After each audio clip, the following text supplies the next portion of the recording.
Assalamualaikum warahmatullahi wabarakatuh. Sebelumnya perkenalkan, nama saya Egy Nanda Pratama dengan NIM 112311. Saya dari Prodi Manajemen Fakultas Ekonomi dan Bisnis Universitas Pelita Bangsa. Di sini saya akan memaparkan tugas ujian tengah semester saya, yaitu membuat sintesis jurnal guna untuk memenuhi nilai ujian tengah semester di mata kuliah Manajemen Operasional Lanjutan yang diampu oleh dosen Bapak Fatur Rahman STMM.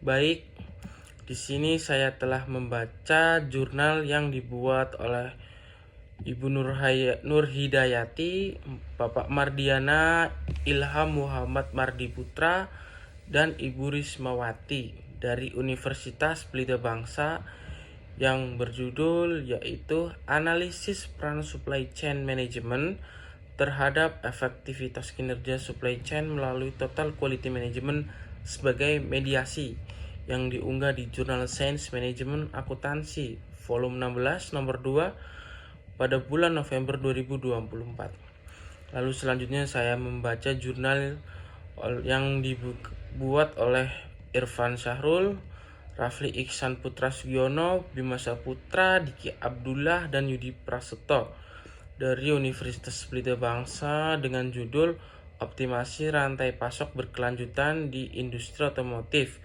yang diunggah di Journal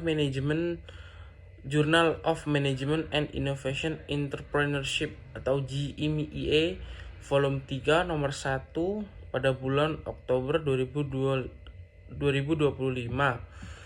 dengan nomor EISSN 30266505. Lalu selanjutnya saya membaca jurnal dari Ilham Febriansyah dan Bapak Nasrun Baldah yang berjudul Evaluasi Kinerja Supply Chain menggunakan metode analisis skor, di mana yang diunggah pada jurnal Ekomabis, Jurnal Ekonomi Manajemen Bisnis dengan nomor EISSN 2716-0238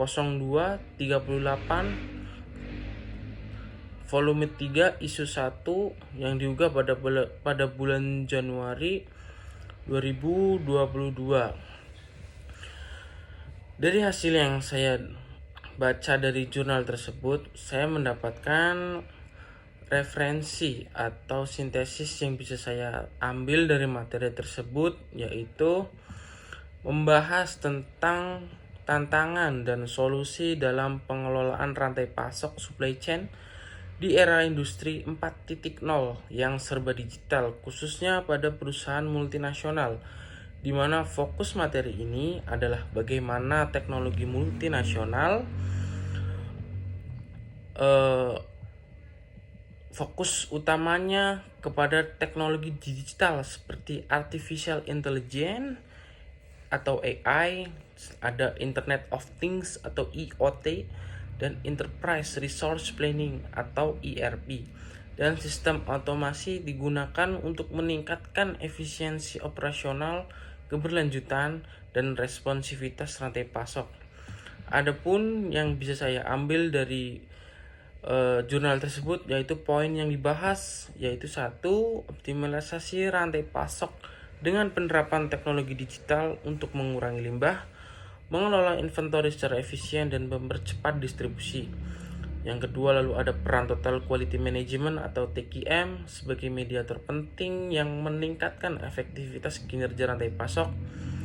Lalu yang ketiga, ada pendekatan berkelanjutan dengan mempertimbangkan dimensi lingkungan, sosial, dan ekonomi dalam optimasi rantai pasok. Lalu ada evaluasi kinerja rantai pasok menggunakan metode SCORE untuk mengurangi aspek reliability dan agility, serta perlunya tindak lanjut perbaikan.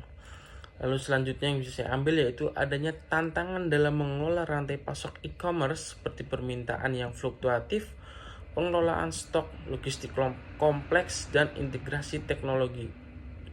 Selanjutnya yaitu ada peluang dari digitalisasi proses, otomasi, atau penggunaan AI. Lalu ada optimasi pengiriman terakhir, last mile delivery, dan analisis data untuk pengambilan keputusan.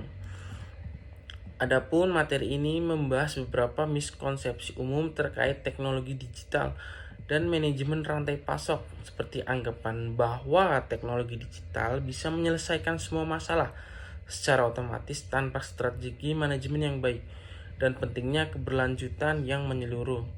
Solusi yang disarankan mencangkup audit kesiapan organisasi, pelatihan sumber daya manusia, integrasi sistem yang baik, dan komitmen manajemen puncak untuk mendukung sinergi antara pemangku kepentingan. Yang bisa saya ambil dari kesimpulan jurnal yang telah saya baca yaitu dengan adanya teknologi digital adalah katalis utama transformasi rantai pasok di era industri 4.0, namun keberhasilannya implementasinya sangat tergantung pada kesiapan organisasi, manajemen perubahan, dan pendekatan keberlanjutan yang holistik. Cukup sekian yang bisa saya sampaikan. Kurang dan lebihnya saya mohon maaf. Assalamualaikum warahmatullahi wabarakatuh.